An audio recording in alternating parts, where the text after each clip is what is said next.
ini hanya untuk mereka yang punya logika. Bagi yang tidak punya logika, skip aja. Saya itu dulu pendukung Partai Keadilan Sejahtera. Sekarang sih nggak lagi. Menurut saya sekarang mereka sudah mengkhianati amanah yang diberikan pada mereka. Menurut saya sekarang mereka tidak lagi memperjuangkan keadilan, tidak lagi memperjuangkan kesejahteraan.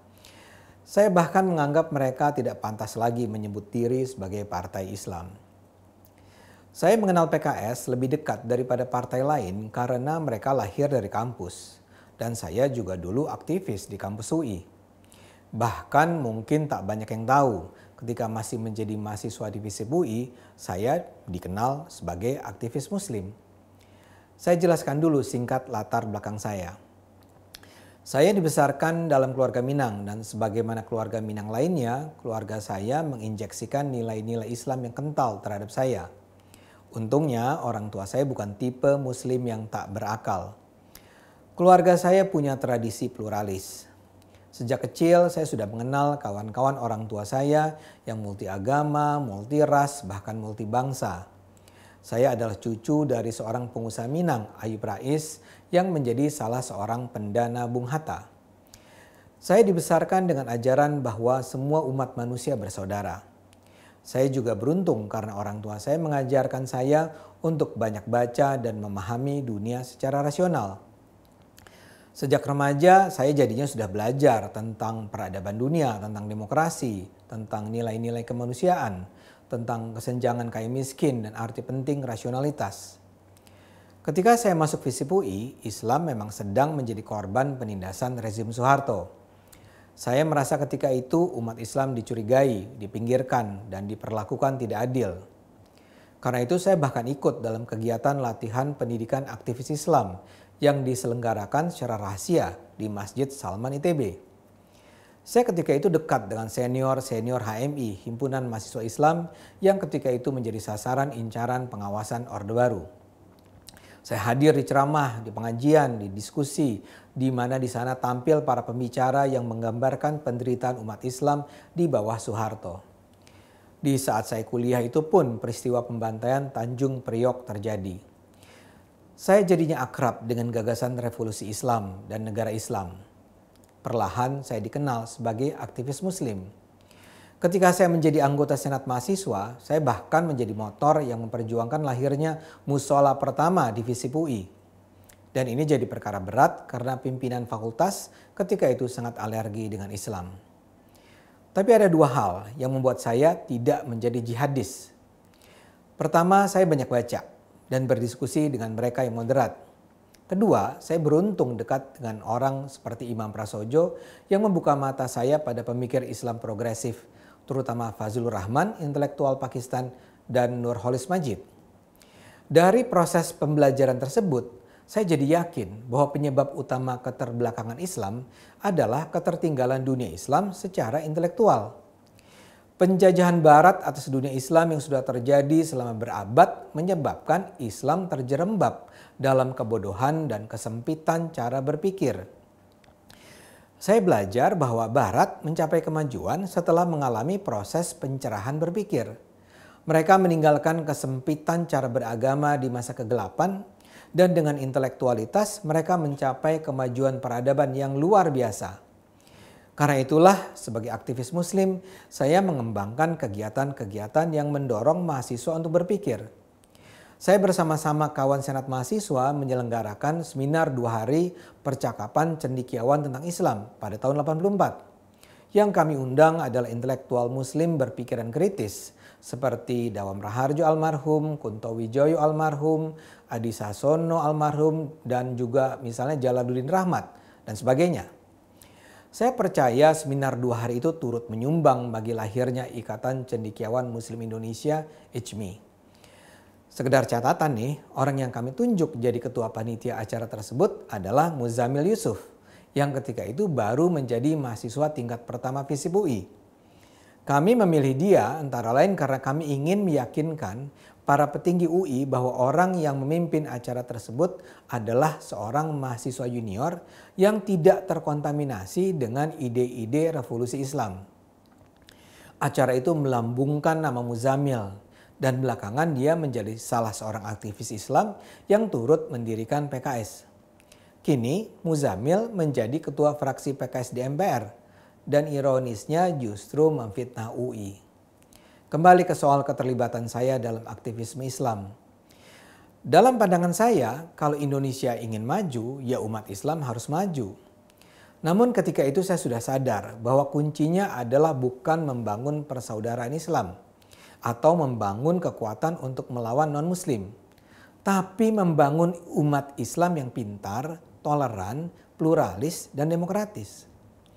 Seusai memperoleh gelar master di Amerika Serikat, saya kembali dan membentuk Majelis Sinergi Kalam, sebuah organisasi kaum muda kritis di bawah ICMI. Ketika itu saya sangat berharap ICMI akan menjadi wadah bagi kaum intelektual muslim kritis di bawah B.J. Habibie. Saya juga bekerja sebagai wartawan di Harian Islam, Republika. Karena semangat mendorong kebangkitan Islam itu pula, ketika di UI lahir gerakan mahasiswa Islam yang sebetulnya kemudian menjadi embrio Kesatuan Aksi Mahasiswa Muslim Indonesia, KAMI, yang kemudian melahirkan PKS, saya termasuk pendukung gerakan tersebut. Saya berharap banyak pada anak-anak muda Islam berpendidikan tinggi yang akan memperjuangkan Islam dalam konteks demokrasi. Saya menganggap kalau mereka adalah kalangan intelektual, seharusnya mereka bertindak secara rasional dan terbuka. Dalam pandangan saya, yang akan menyelamatkan Indonesia adalah kelas menengah muslim yang secara kritis terlibat dalam demokratisasi dan berjuang demi kesejahteraan rakyat Indonesia.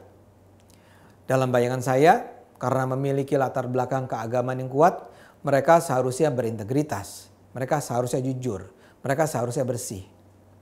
Bahkan sampai awal reformasi pun saya masih percaya pada kelompok-kelompok Islam. Pada pemilu 99 saya memilih PAN. Pada pemilu 2004 saya memilih PKS.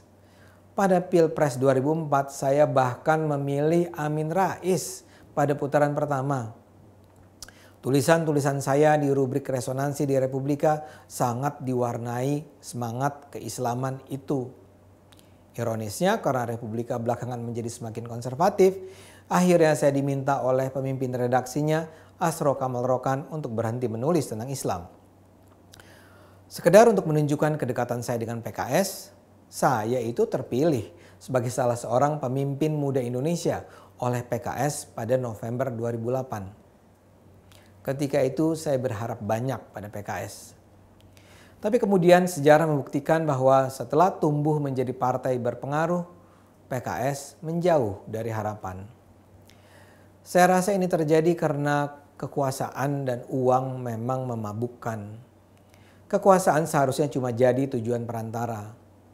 Perjuangan PKS seharusnya adalah untuk memperjuangkan keadilan dan kesejahteraan rakyat Indonesia. Tapi secara perlahan itu berubah. Orang-orang PKS yang saya kenal seolah tak beda dengan politisi-politisi oportunis lainnya. Orientasi mereka adalah mencapai kekuasaan namun dengan menggunakan nama Islam. Mencapai kekuasaan seolah adalah agenda utama. Dan apapun akan dilakukan untuk mencapai kekuasaan. Praktek-praktek kotor seperti menyebarkan kebohongan, hoax, manipulasi data, atau bahkan mengambil uang yang bukan hak mereka, seolah memperoleh pembenaran selama itu dilakukan demi perjuangan Islam. Kasus Presiden PKS Lutfi Hasan dengan korupsi impor dagang sapinya adalah contoh terbaik. Sampai sekarang banyak pendukung PKS tetap percaya bahwa Lutfi tidak korupsi. Dan kalaupun dia memang korupsi, uangnya digunakan untuk membiayai perjuangan umat. Bahkan ingat dengan cerita bahwa ketika melakukan korupsi, para kader PKS menggunakan kode juz Al-Quran. Atau ingat dengan cerita kader-kader PKS yang memiliki perilaku seks liar. Banyak kader PKS yang akhirnya menyatakan mengundurkan diri. Mungkin karena akhirnya pun mereka marah dengan perubahan dalam partai yang mereka perjuangkan. PKS sebenarnya berhasil mengembangkan aset untuk menjadi basis bagi gerakan menuju kemajuan peradaban. Mereka berhasil mengembangkan lembaga pendidikan, organisasi sosial, gerakan kebudayaan. Mereka berhasil menempatkan kader-kader mereka di universitas, di gerakan kemahasiswaan, di BUMN, di masjid, di lembaga-lembaga strategis.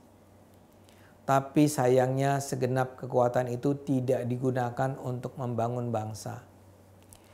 Mereka seolah menggunakannya terutama untuk pencapaian kekuasaan. Mereka bahkan bersedia berkolusi dengan kekuatan-kekuatan politik yang jelas-jelas menyengsarakan rakyat. Dan ketika mereka memperoleh kursi kekuasaan, mereka seolah menjadi sama korupnya dengan politisi-politisi lain. Dan itu bisa terus terjadi karena para pendukungnya di akar rumput menutup mata dan telinga, karena mereka percaya mereka harus taat mutlak pada pimpinan mereka. Sekarang saya sadar bahwa sekedar pendidikan tinggi ternyata tidak menentukan keberpihakan pada kebenaran. Mungkin pada awalnya mereka adalah muslim yang baik. Tapi syahwat kekuasaan dan uang nampaknya sudah membutakan mereka. Saya melihat perlahan-lahan orang baik di PKS tersingkir. Yang bertahan nampaknya tinggal orang-orang yang berebut kekuasaan. Jadi kalau saya sekarang marah pada PKS adalah karena saya merasa PKS sudah mengkhianati apa yang semula mereka perjuangkan. Saya dulu mendukung PKS, tapi sebagai muslim yang baik, saya percaya saya harus jujur, menegakkan kebenaran dan melawan kemungkaran. Bagi saya PKS sedang menjauh dari jalan kebenaran. Marilah kita berharap mereka mau buka mata mereka, menggunakan nurani mereka, menggunakan akal mereka.